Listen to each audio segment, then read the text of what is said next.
Hello बच्चों, मैं doctor Ravichandran, guest faculty physics department BMD college Dayalpur से बोल रहा हूँ। जैसा कि आप देख पा रहे हैं, आज हम लोग न्यूमेरिकल सेक्शन करने वाले हैं जो BSc physics honours first year के paper 1 group B mechanics and properties of matter से लिया गया है। ये डायरेक्टली कोरियोलिस फोर्स और सेंट्रीफ्यूगल फोर्स जो हमने लास्ट क्लास में किया था उसके न्यूमेरिकल पे आधारित है। तो पहले हम लोग क्वेश्चन पढ़ते हैं। क्वेश्चन क्या है, देखिए क्या लिखा हुआ। A particle of mass 500 gram is at rest in an inertial frame. Inertial frame याद रहे कि सबसे पहले इसको क्या रखा गया, इनर्शियल फ्रेम में रखा गया 500 ग्राम जिसका मास है उस पार्टिकल को। इनर्शियल फ्रेम का मतलब क्या होता था, या तो वो कांस्टेंट स्पीड से हो वो फ्रेम, मतलब जिसमें वो पार्टिकल रखा गया है, या वो एट रेस्ट है। If it is kept in, तो यहाँ पे पहले ही बता दिया कि एट रेस्ट है। तो if it is kept in a rotating frame, rotating frame अब क्या है, रोटेटिंग फ्रेम में रखा गया with N angular speed of 10 pi radian per second. Red लिखा गया शॉर्टकट में, रेडियन पर सेकेंड। ये यूनिट किसका होता था, एंगुलर स्पीड का। Such that it is at or distance of 15 centimetre from the axis of rotation. मतलब अगर इसको एक रोटेटिंग फ्रेम जिसकी angular speed 10 pi radian per second है में रखा जाए इस तरह से कि वो एक्सिस ऑफ रोटेशन जो फ्रेम का है उससे 15 सेंटीमीटर की दूरी पे हो, then find the Coriolis force and centrifugal force. यानी फिर आपको कोरियोलिस फोर्स और सेंट्रीफ्यूगल फोर्स के बारे में बताना है। ओके, तो हम सबसे पहले क्या करेंगे, डेटा कलेक्ट करेंगे। डेटा जब हम कलेक्ट करेंगे तो देख सकते हैं कि सबसे पहले क्या दिया गया है, मास के बारे में। मास हमें कितना दिया है, मास, तो एक बार हम लोग ज़रा क्वेश्चन को देखें। मास में हमें दिया गया है यहाँ पे 500 ग्राम, ठीक है। तो अगर हम 500 ग्राम है उसको देखें तो हमें पता है कि कोई भी न्यूमेरिकल जो हम करते हैं तो उसको किस में चेंज करते हैं, ऐसा यूनिट में। तो इसको केजी में चेंज कर लेंगे। तो जब हम केजी में चेंज करेंगे तो क्या हो जाएगा, 0.5 kg, ठीक है। ये आ गया मास। ओके, हाँ एक चर्चा कर दूं कि मैंने यहाँ बॉक्स में क्या लिख दिया है कि हमें निकालना था क्वेश्चन में कोरियोलिस फोर्स और सेंट्रीफ्यूगल फोर्स के बारे में। तो कोरियोलिस फोर्स किसको बोलते थे, -2m ब्रैकेट में ओमेगा क्रॉस v, जहाँ पे 2 तो आपको पता ही है 2 क्या है, m mass of the body, omega angular speed of the rotating frame, और v उस बॉडी जिसका मास m है का लीनियर स्पीड कहाँ पे, रोटेटिंग फ्रेम में जो दिख रहा है, ठीक है, उसके बारे में चर्चा। फिर सेंट्रीफ्यूगल फोर्स का फॉर्मूला क्या था, -m omega cross r vector. यहाँ पे वेक्टर फॉर्म मैंने नहीं लिया क्योंकि हमें वेक्टर की ज़रूरत नहीं है, तो मैंने सिर्फ वेक्टर हटा के फॉर्मूला ले लिया। और माइनस की का क्या मतलब था ये आपको मालूम ही है कि ये जस्ट अपोजिट टू द जो भी अपियरिंग एग्जिस्टिंग फोर्स है उसके रिस्पेक्ट में, ठीक है। तो ये तो निकाल लिया ओमेगा। अब मैंने m कलेक्ट कर लिया। अब इसके बाद हमने और क्या क्या डेटा दे रखा है, तो angular speed of the rotating frame.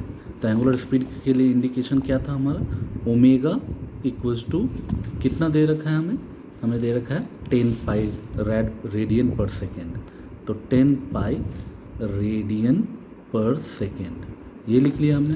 अब इसके बाद हमें और क्या चाहिए, हमें क्या क्या दे रखा है, एक दे रखा है कि वो बॉडी जो है एक्सिस ऑफ रोटेशन से कितने डिस्टेंस पे है, 15 सेंटीमीटर। तो आर किसको बोलते थे, इसी को बोलते थे एक्सिस ऑफ रोटेशन से जो डिस्टेंस होता है, ठीक है। तो यहाँ पे हम आर भी लिख लेते हैं। तो आर इक्वल्स टू हमारा 15 सेंटीमीटर, चूँकि कोई भी डेटा हम जब लेते हैं तो ऐसा यूनिट में, तो इसको चेंज कर लेंगे मीटर में, तो कितना हो जाएगा 0.15 मीटर। तो ये तो हमने कलेक्ट कर लिया डेटा। अब सबसे पहले हमें जो निकालना है उसके बारे में बात करें, कोरियोलिस फोर्स के बारे में। तो कोरियोलिस फोर्स में हमें v के बारे में मालूम करना है। तो v हमारा क्या होता है, ज़रा फिर से मैं लिख दूँ, v जो होता है स्पीड ऑफ देखिए स्पीड ऑफ स्पीड ऑफ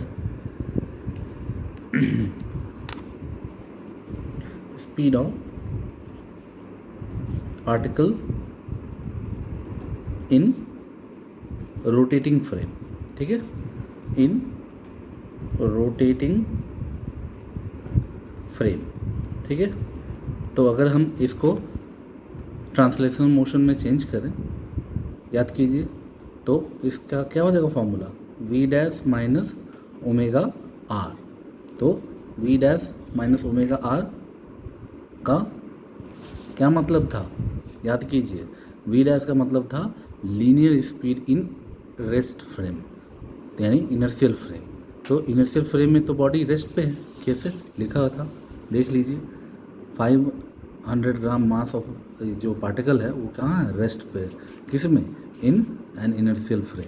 तो इनर्शियल फ्रेम में वी डैश हमारा क्या है वैल्यू, वी डैश हमारा 0 है, तो हम यहाँ पे इसको 0 लिख देंगे और बचेगा क्या, माइनस ओमेगा आर। तो फाइनली ओमेगा आर आया, तो ओमेगा आर की वैल्यू हम जानते हैं, वो डाल देंगे, तो माइनस 10 इंटू 0.15, तो ये आ गया 1.5 माइनस में, ध्यान रहे माइनस में, ठीक है। और इसका क्या होगा, मीटर पर सेकेंड, यहाँ पे माइनस है, इस बात को याद रखिए।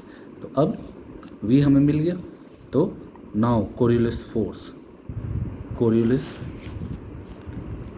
कोरियोलिस फोर्स इक्वल्स टू क्या है, minus 2m omega cross v। जब हम वैल्यू डालेंगे तो -2 और ये हो जाएगा इंटू 0.5, ठीक है, और इंटू ओमेगा हमारा कितना है 10 और 10 पाई है, ध्यान रहे मैंने यहाँ पे पाई छोड़ दिया है, तो मुझे पाई भी रखना है साथ में, पाई, तो 10 पाई और इंटू यहाँ पे ये माइनस में 1.5 पाई, ठीक है। तो फाइनली जो आंसर होगा 5 टू द 10 1 हो जाएगा, और माइनस माइनस प्लस 10 और 10 इंटू 15, तो यहाँ पे आ जाएगा 15 देख लीजिए 115 पाई स्क्वायर। आप इसको कैलकुलेट कर लेना, और माइनस इंटू माइनस ये कितना हो जाएगा, न्यूटन, यही होता है। तो ये कोरियोलिस फोर्स आ गया, ओके। अब इसके बाद हम लोग आते हैं, अब सेंट्रीफ्यूगल फोर्स की बात करते हैं। तो सेंट्रीफ्यूगल फोर्स अगर हम लिखें, सेंट्रीफ्यूगल फोर्स, तो हमने फॉर्मूला पहले से बता रखा है, ये वाला है। तो सेंट्रीफ्यूगल फोर्स इक्वल टू, उस पे जाएँ माइनस ओमेगा एम, ये क्या बन जाएगा, ओमेगा स्क्वायर आर हो जाएगा। डायरेक्ट देखें तो एम ओमेगा इंटू ओमेगा, चूँकि वेक्टर का कॉन्सेप्ट यहाँ लेना नहीं है क्योंकि डायरेक्ट सब कुछ स्केलर में दे रखा है, तो माइनस एम हमारा कितना था 0.5 kg, तो 0.5 डाल दिया। ओमेगा हमारा कितना है, तो 10 पाई, तो 10 पाई का स्क्वायर डाल दिया, और आर हमारा कितना है 0.15, तो 0.15 डाल दिया। तो फाइनली देखेंगे तो फॉर्मूला इसमें डालेंगे 10 10 का 100, तो 100 में ये 15 7.5, तो -7.5 पाई स्क्वायर न्यूटन। तो इस तरीके से हमारा सेंट्रीफ्यूगल फोर्स भी आ गया, और साथ में कोरियोलिस फोर्स भी आ गया। तो आई होप आपको ये न्यूमेरिकल अच्छी तरह समझ में आया होगा, ठीक है, ओके। तो इसको आप ज़रा रिपीट करेंगे, तो आप देख लेना, ये बेसिक फार्मूला था। मैंने ये डेटा को मैंने क्या किया, ऐसा यूनिट में चेंज कर लिया। हाँ, इसमें एक चीज़ बहुत इंपॉर्टेंट है, ये जो v जो होता है, ये स्पीड ऑफ द बॉडी जो रोटेटिंग फ्रेम में दिखे, तो रोटेटिंग फ्रेम में जो स्पीड होता है वो ट्रांसलेशनल चेंज आता है। तो कैसे आता है, v dash minus omega R. तो इसका मतलब v डैश क्या हो जाएगा, ये speed of the body in inertial frame, अभी नॉन इनर्शियल में आया, तो माइनस ओमेगा आर, और उस फॉर्मूले से हमने पहले वो v निकाल लिया, ठीक है, और फिर इसके बाद ये किया। तो आप इसको बार बार रिपीट कीजिए, ठीक है, वीडियो को, और अच्छी तरह समझने की कोशिश कीजिए। आई होप आपको कोरियोलिस फोर्स और सेंट्रीफ्यूगल फोर्स का न्यूमेरिकल समझ में आया होगा, ठीक है। अपना ख्याल रखिए, घर पे रहिए। Thank you so much.